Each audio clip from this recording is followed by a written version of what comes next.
YouTube Facebook খুললেই দেখতে পাবেন বস্তায় আদা চাষের জয় জয়কার। কিন্তু আপনি যখন বস্তায় আদা চাষ শুরু করলেন দেখলেন আপনি লস করছেন। আমি এটা বলছি না যে বস্তায় আদা চাষে কোনো লাভ নেই, পুরোটাই স্ক্যাম। বস্তায় আদা চাষ একটা যুগান্তকারী আবিষ্কার। ওপেন ফিল্ডের থেকে অনেক কম খরচে আপনি বস্তায় আদা চাষ করতে পারবেন। আপনি বস্তায় আদা চাষ করেন বা ওপেন ফিল্ডে আদা চাষ করেন, একটি সহজ পদক্ষেপে আদা চাষের অনেক খরচ কমাতে পারেন। এই বিষয়ে অলরেডি একটি ভিডিও আপলোড করা আছে, যার লিঙ্ক ডেসক্রিপশনে এবং কমেন্ট বক্সে পেয়ে যাবেন। এই ভিডিওটির পর অবশ্যই সেটি দেখে নেবেন। বস্তায় আদা চাষে আদার বিভিন্ন রোগ কম দেখা যায়। আপনি যদি সঠিকভাবে পরিচর্যা করেন তাহলে একটি বস্তা থেকে 1 থেকে 2 কেজি পর্যন্ত আদা পাওয়া যেতে পারে। কিন্তু তারপরও দেখা যায় যখনই আমি বা আপনি আদা চাষ করতে শুরু করি আদার তেমন ফলন হয় না, তাই আমাদের লস দেখতে হয়। কিন্তু কেন?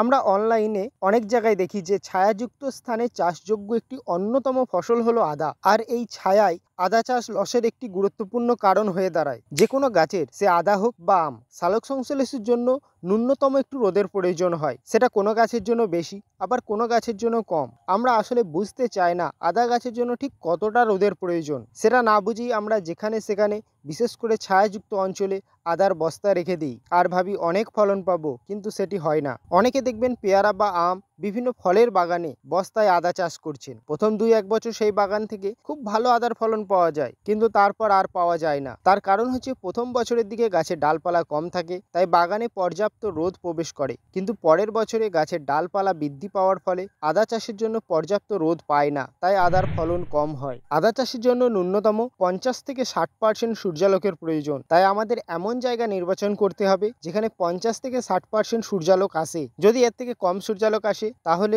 যেমন আদার ফলন কম হবে, আবার এর থেকে বেশি সূর্যালোক আসলেও আদার ফলনে তারতম্য দেখা দিতে পারে। যদি বেশি সূর্যালোক আসে, বিশেষ করে গ্রীষ্মকালে, তখন শেড নেটের ব্যবস্থা করা যেতে পারে। পর্যাপ্ত সূর্যালোক আদার ফলন কম হওয়ার একমাত্র কারণ নয়। ভালো ফলন পেতে গেলে সূর্যালোকের পাশাপাশি সঠিক খাবার ও সেচ ব্যবস্থার দিকেও নজর রাখতে হবে। আজকের ভিডিওটি দেখার পর আপনি অবশ্যই বুঝতে পেরেছেন আদা ছায়াযুক্ত স্থানের ফসল হওয়া সত্ত্বেও কেন ছায়াযুক্ত স্থানে আদার ফলন কম হয়। আজকের আলোচনা এই পর্যন্তই। দেখা হবে পরের ভিডিওতে।